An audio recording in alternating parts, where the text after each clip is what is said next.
On continue notre étude en sachant pertinemment que là on est en train de dire des choses difficiles qui ont énormément de conséquences jusqu'à aujourd'hui.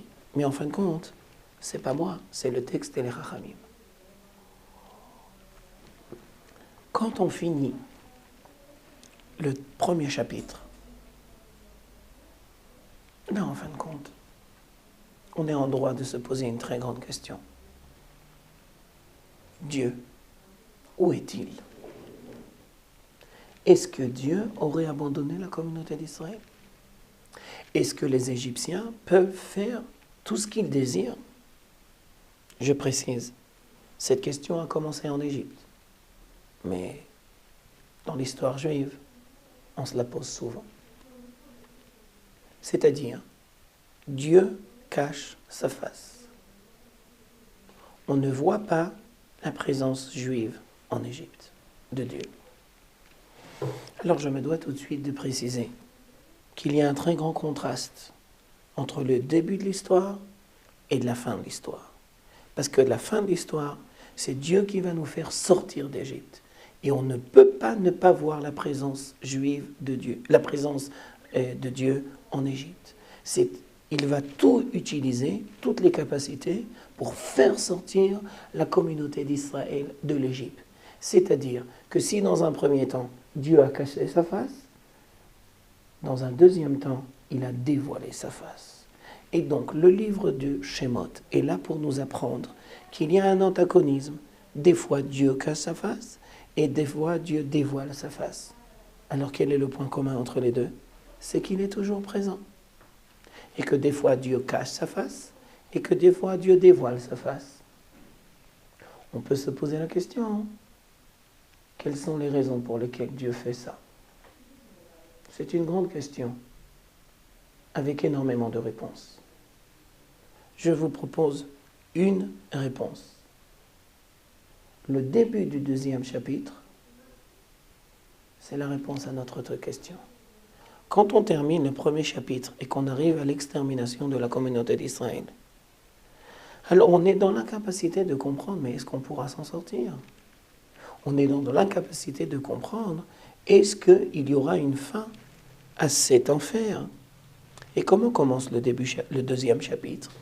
Un homme de la tribu de Lévi va venir et va prendre une fille de la tribu de Lévi, et en fin de compte, c'est la naissance de Moshe Rabbeinu. C'est en fin de compte la réponse divine à l'extermination de la communauté d'Israël. Et là, je tiens à dire une explication très importante. Dieu cache sa face. Nous avons posé la question, est-ce que l'on peut donner une réponse? Dans quelles conditions? De quelle manière? Pourquoi Dieu décide de cacher sa face? Alors, on peut dire des fois que c'est en rapport avec le comportement de la communauté d'Israël. C'est un enseignement très dangereux, très difficile, qu'il faut dire avec beaucoup de précaution, mais on peut des fois, peut-être, dire qu'il y a un rapport entre le comportement de la communauté d'Israël et Dieu qui cache sa face. Mais je tiens à dire qu'en Égypte, on était dans les 49e degrés d'impureté. Quand on est sorti, en fin de compte, on n'avait presque aucun mérite.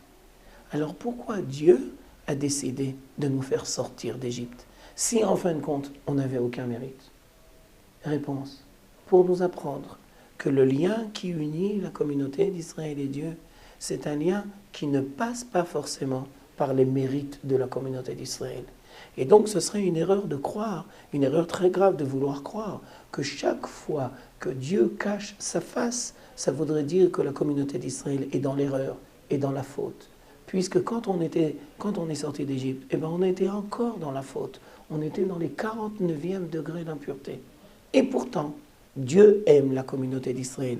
Et pourtant, Dieu est attaché à la communauté d'Israël. Et donc, Dieu décide de cacher sa face en Égypte. Et Dieu décide de nous faire sortir d'Égypte. Il y a un amour inconditionnel entre Dieu et la communauté d'Israël. C'est peut-être la controverse qu'il y avait entre Amram, le père de Moshe, et Myriam, la sœur de Moshe. Reprenons le texte. Comment commence le deuxième chapitre? Vayeler ish mi beit Lévi. Un homme de la tribu de Lévi a été Vaikar et bat Lévi. Et il a pris une fille de la tribu de Lévi. Et qu'est-ce que va nous enseigner Rashi? Rashi va nous enseigner un enseignement phénoménal au nom des Chachamim, qu'il y avait une controverse entre Myriam et Amram. Amram, voyant Dieu qui casse sa face, je me permets de rajouter, voyant l'assimilation, voyant l'extermination, avait dit, on n'a aucune chance de s'en sortir. Et donc il s'était séparé de la mère de Moshe et il lui avait donné le guet. Il avait divorcé. Et qu'est-ce qu'est venu Myriam dire à son père? Et je tiens tout de suite à préciser, généralement, c'est la génération adulte qui enseigne à la génération jeune. Mais dans les temps messianiques, tout se renverse. Les parents font tchouva grâce aux enfants. Très souvent, ça arrive. Et Amram va faire tchouva grâce à sa fille Myriam. Parce que qu'est-ce que Myriam va oser dire à son père? Avec beaucoup de respect, bien entendu, sans aucune violence. Mais elle va lui dire quelque chose de très profond. Tu sais, papa, ton décret est beaucoup plus grave que le décret de Pharaon. Puisque, en fin de compte, si toi, tu vas décider de te divorcer, et bien en fin de compte, tu vas exterminer la communauté d'Israël de manière indirecte.